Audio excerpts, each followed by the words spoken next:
आज हम बात करने वाले हैं एक ऐसे शख्स के बारे में जिनका नाम शायद कुछ लोगों ने सुना हो, लेकिन जिनकी कहानी, जिनकी अज़मत, उसके बारे में शायद बहुत कम लोग जानते हो।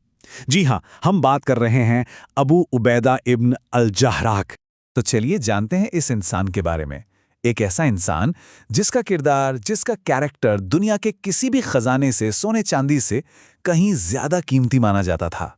जरा सोचिए, इतिहास के सबसे ताकतवर खलीफा में से एक उमर इब्न अल खत्ताब कह रहे हैं कि काश मेरे पास सोने चांदी से भरे कमरे ना होते, बल्कि अबू उबैदा जैसे इंसानों से भरा एक कमरा होता। बस ये एक लाइन ही उनकी अहमियत बताने के लिए काफी है ना?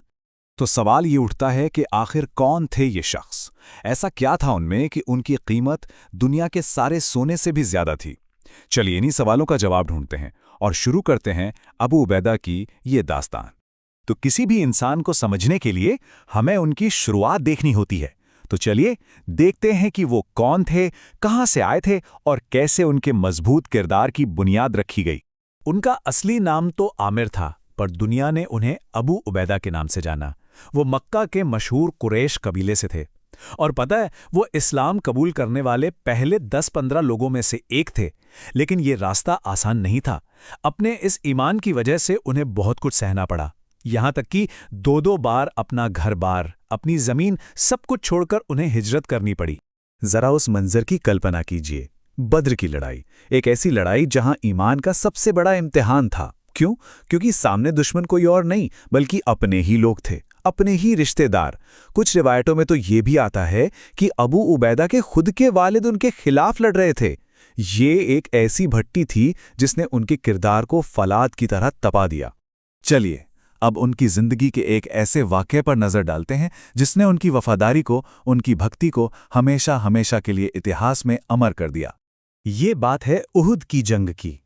लड़ाई जोरों पर थी और इसी बीच पैगंबर मोहम्मद को एक गहरा जख्म लगा। उनके हेलमेट की लोहे की 2 कड़ियां, अब समझ रहे हैं ना, वो टूटकर उनके चेहरे में घुस गईं। अब उस वक्त, उस मुश्किल घड़ी में कोई औजार ढूंढने का वक्त नहीं था। अबू उबैदा ने एक पल भी नहीं सोचा। उन्होंने आगे बढ़कर उन लोहे की कड़ियों को अपने दांतों से पकड़कर बाहर खींच लिया, अपनी कोई परवाह नहीं की, और इस कोशिश में उनके अपने 2 दांत टूट गए।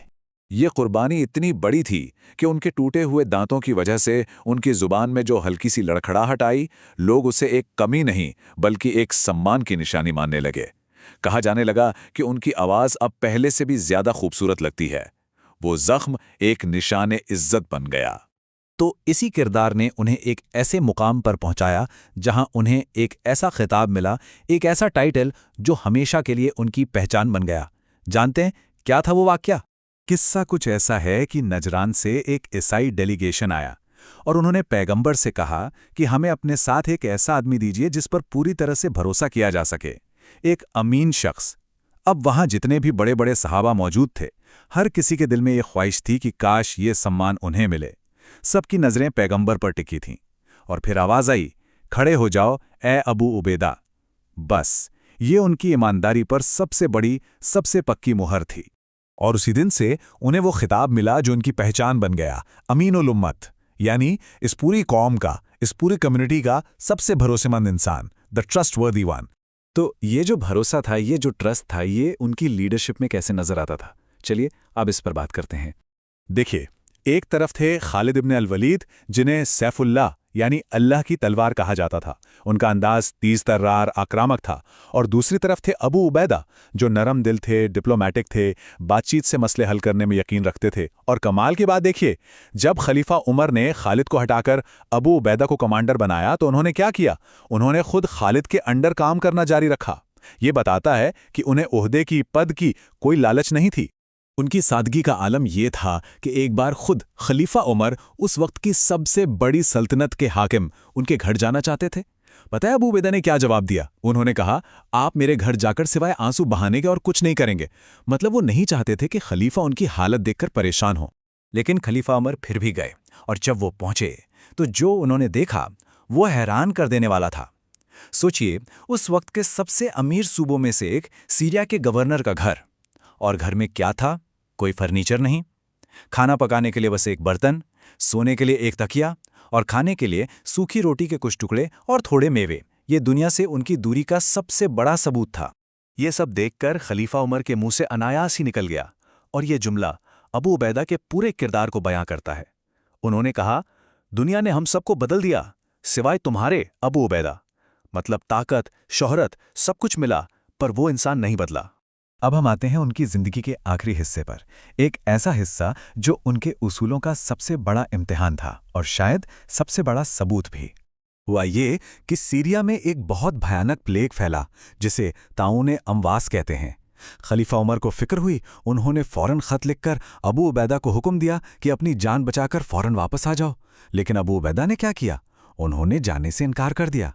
उन्होंने जवाब लिखा कि मैं अपने लोगों को, अपने सिपाहियों को इस मुसीबत में अकेला छोड़कर नहीं भाग सकता। उन्होंने उनके साथ रहना चुना और आखिरकार उसी प्लेग ने उनकी जान ले ली। और ये वाकया हमें वापस खलीफा उमर की उसी बात पर ले आता है जहां से हमने ये कहानी शुरू की थी। अब शायद हम बेहतर समझ सकते हैं कि क्यों एक सोने से भरा कमरा भी अबू उबैदा जैसे किरदार वाले एक इंसान के सामने कुछ भी नहीं था। तो बस एक सवाल जो सोचने पर मजबूर करता है। आज की दुनिया में जहां हम हर चीज की कीमत पैसे, शोहरत और ताकत से लगाते हैं, वहां भरोसे की, ईमानदारी की, एक मजबूत किरदार की असली कीमत क्या है?